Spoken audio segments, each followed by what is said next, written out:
Perfect is the enemy of good. That's what I try to tell myself anyway, especially when I'm rewriting some script again. This is the Wuppertal Schwebebahn, which translates as something like floating train. As you may have guessed, it's in Wuppertal, Germany. This is a long linear settlement in Germany's industrial heartland, along the steep-sided valley of the river Wupper. It's a suspended monorail, the rarest and truest type of monorail, and this was the first one in service, opened in 1901. A year earlier, Kaiser Wilhelm II had a ride in a private Kaiserwagen, which you can still hire today. The Schwebebahn was based on a concept by Henry Robinson Palmer in the UK, but his idea was pulled by horses using a rope. The Schwebebahn, on the other hand, is electric, using self-propelled multiple units. The trains hang from double-flanged wheels, running on one fairly conventional rail. There's another rail supplying 750 volts DC, slightly beneath.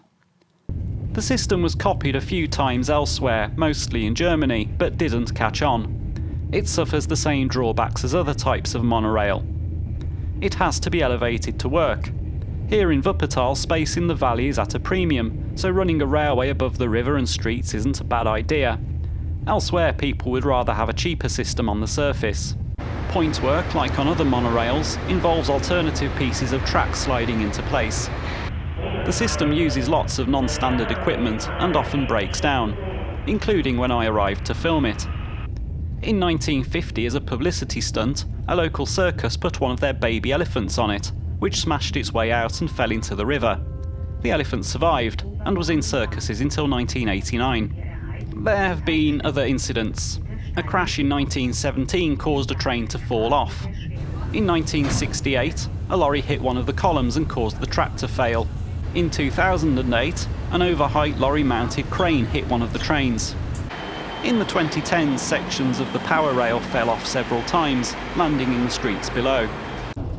The worst incident was in 1999, when maintenance workers left a steel claw attached to the track, which was then hit by the first train of the day, which derailed and fell into the river, killing 5 passengers. If a train gets stuck and passengers need to be evacuated, the fire brigade need to use ladders and so on to get them out. There's no emergency walkway. This is one of the issues that in modern times has caused monorails to fall from favour. I could talk about how monorails are narrower than other types of overhead transport and are less intrusive, but the Wuppertal Schwebebahn is very intrusive. This is the most conspicuous thing around. Not only is it elevated, but the construction is very heavy and it runs directly along the middle of a river and along streets at rooftop level. This would not be entertained for a moment in Britain today.